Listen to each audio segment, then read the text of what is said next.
Hello, आज 16 तारीख महीना 2 फरवरी 2023 एजुकेशनल गुट्टी के तहत free video for economical weaker section ST SC OBC and minority and general external student कक्षा 5 से लेकर 12 तक जो लोग इच्छुक हैं, ज़रूरतमंद हैं, अपना मोबाइल से एजुकेशनल गुट्टी गूगल सर्च में लिखकर क्लिक कर देख सकते हैं। हम ऑफलाइन नहीं पढ़ा सकते, बच्चा हमारा मजबूरी है। और जो लोग अनिच्छुक हैं, जो लोग नहीं देखना चाहते हैं, उनसे विनती है कि समय न बर्बाद करें। आते हैं, आज का विषय है पाठशाला। नई शिक्षा नीति के तहत पाठशाला का 5+3+3+4 इस तरह का नई शिक्षा जो 2014 से बनी है और 2040 तक चलेगी, पूर्ण होगी और इसका असर देखने मिल रहा है। उसी पर आज की पाठशाला में छात्र निरहुआ है जो 50,000 वर्षों से, सदियों से पूर्व से गदहिया में पढ़ रहा है, गदहिया गोल में ही पढ़ रहा है, पढ़ते ही है गदहिया में, कभी गदहिया से पास ही नहीं हुआ, वही निरहुआ गदहिया में ही पढ़ रहा है। भारत का निरहुआ अगर छोटी गोल से बड़ी गोल का कक्षा एक भी पास नहीं कर सका। क्यों? बच्चों का पसंदीदा नाम है निरहुआ, जो बच्चा लोग बड़ी प्यार से इस नाम को लेता है। निरहुआ कहने से मुस्काता है, हंसता है। हम भी उसी का प्यारा नाम जो है, हम भारतवर्ष के मतदाता वोटर के लिए सांकेतिक रूप में इस्तेमाल कर रहे हैं, क्योंकि वो निरहुआ ही है। इस देश का वोटर जो मतदाता है, निरहुआ से भी गैर गुजरल है। अंधा भी है, काना भी है, लंगड़ा भी है, बोबा भी है, लूला भी है, हर तरह से अपाहिज है, कोई काम का नहीं है, माटी का ढेरी है, माटी मिलना है। इसलिए गोबर का घूर है ये। और कालिदास भी है इस देश का, जो आज तक वोट का अर्थ नहीं समझा और लात जूता खाते रहता है। और उसका एक शौक है कि लात जूता खाएगा मगर घुस करके रंडी भड़ुआ का नाच देखेगा।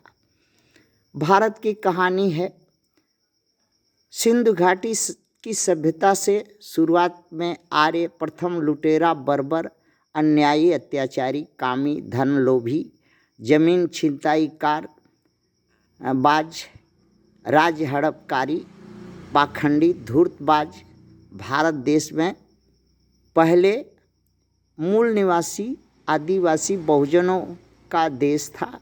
छल कपट से, साम भेद दंड नीति से सिंधु घाटी सभ्यता के निवासी को गुलाम बनाया आर्यों ने, राज छीना, इनकी स्त्रियां हरण की, इनको जो है पाखंड और तरह तरह का यातना दे करके इनके जातियां ST SC OBC माइनॉरिटी में बांटा और इन पर थोपा। वैदिक, आर्य, सनातनी, हिंदू, आर्य, ये सब तरह तरह का धर्म, सांस्कृतिक सब थोपा इन मूल निवासियों को और इनको गुलाम बना करके रखा।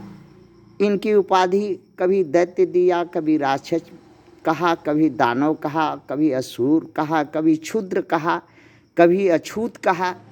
कहता ही है आज। और यही ST SC OBC माइनॉरिटी के लोग हैं जो मूल निवासी हैं।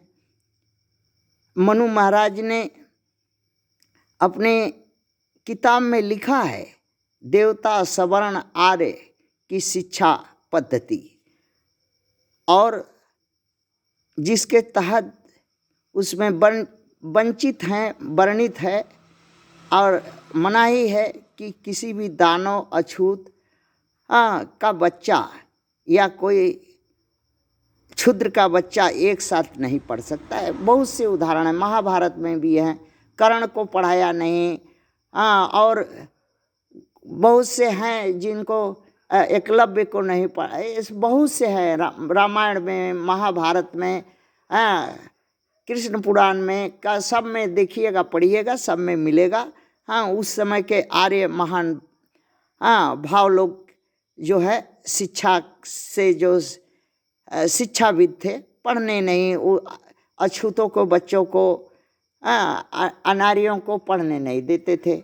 एक पढ़ने ही नहीं देते थे। अगर पढ़ते हुए पा जाए तो उसका अंगूठा काट लेते थे, आँख फोड़ देते थे, अंग काट लेते थे, उसका पिछवाड़ा काट देते थे, जीभ काट कान में रड गला करके आँख निकाल कान ये कर देते थे। अब इस तरह का दशा था। आज की भी शिक्षा वैसा ही है, इसमें अंतर कुछ नहीं है। सरकार जो है एकदम ठीक तरीका थोड़ा सा है कि वोट के माध्यम से जीत करके वही करेंगे जो उसको आज जो 5+3+3+4 जो 4 में शिक्षा का पद्धति, नई शिक्षा जो 2014 से लागू है इस देश में और 2040 तक जो चलेगी, उसमें है क्या कि देखा कि निरहुआ कभी पास नहीं होता था। सदियों से निरहुआ वो गदहिया गोल में ही पढ़ते रहता था और पास नहीं हो पाता था। तो सरकार सोची कि निरहुआ का वोट तो चाहिए। सरकार निरहुआ का बिना सरकार नहीं, वोट के बिना बन सकती है। निरहुआ 95 भाग है इस देश में, 5% तो सरकार बना ही नहीं सकती। तो 95 भाग को निरहुआ को खुशी करने के लिए बोला कि भाई तुम जो गदहिया गोल में पास नहीं हो रहा था, तो अब हम ऐसा नया शिक्षा नीति लाते हैं कि तू गदहिया गोल से पास हो जाएगा। तो क्या किया कि परीक्षा में इमला बोलाया, इमला बोल करके लिखवा दिया, बोर्ड पर लिखवा करके नकल कर लो, बोल बोल के लिखवा दिया, नकल करा दिया, चिट्ठा थमा दिया हाथ हाथ में। निरहुआ भी खुश कि देख देख करके उतार लिया। और नई शिक्षा नीति से कम गदहिया गोल से कागज़ का एक ठो डिग्री तो पा गया कि गदहिया गोल पास हो गया। अब इसके बाद उस कागज़ की डिग्री ले करके रोड के किनारे और महान भाव जो हैं उनका जूता साफ कर रहा है और बाल बच्चा जो है उसी के 10-5 की कमाई पर अपना गिल बिल कर रहा है। कोई पकौड़ी बेच रहा है, कोई खोंचा लगा रहा है, कोई कुछ कर रहा है। और सरकारी नौकरी है ही नहीं। नकल से पास करने के बाद वो टेक्निकल ज्ञान कहाँ से आएगा, लॉ का ज्ञान कहाँ से आएगा, जज कहाँ से बन पाएगा, कॉमर्शियल बैंकों में कैसे जा सकेगा, आर्ट्स का बारीकी नहीं जान सकेगा और कुछ सीख ही नहीं पाएगा, क्योंकि नकल के भरोसे से कोई अकल नहीं पाया आज तक। किंतु निरहुआ को ऐसा समझ में आता है कि नकल के भरोसे डिग्री ले करके और कुछ कर लेंगे, वही कर लेने के खुशी में नाच रहा है रोड पर निरहुआ। अब वो कागज़ का जो पुलिंदा ले करके घुमरता है और सरकारी नौकरी नहीं मिलता है। तब क्या करता है निरहुआ करता है कि मनुस्मृति में निरहुआ को एक शब्द लिखा है कि निरहुआ और निरहुआ बो को मनुस्मृति में लिखा है कि उसका अगवाड़ा और पिछवाड़ा शुद्ध होता है।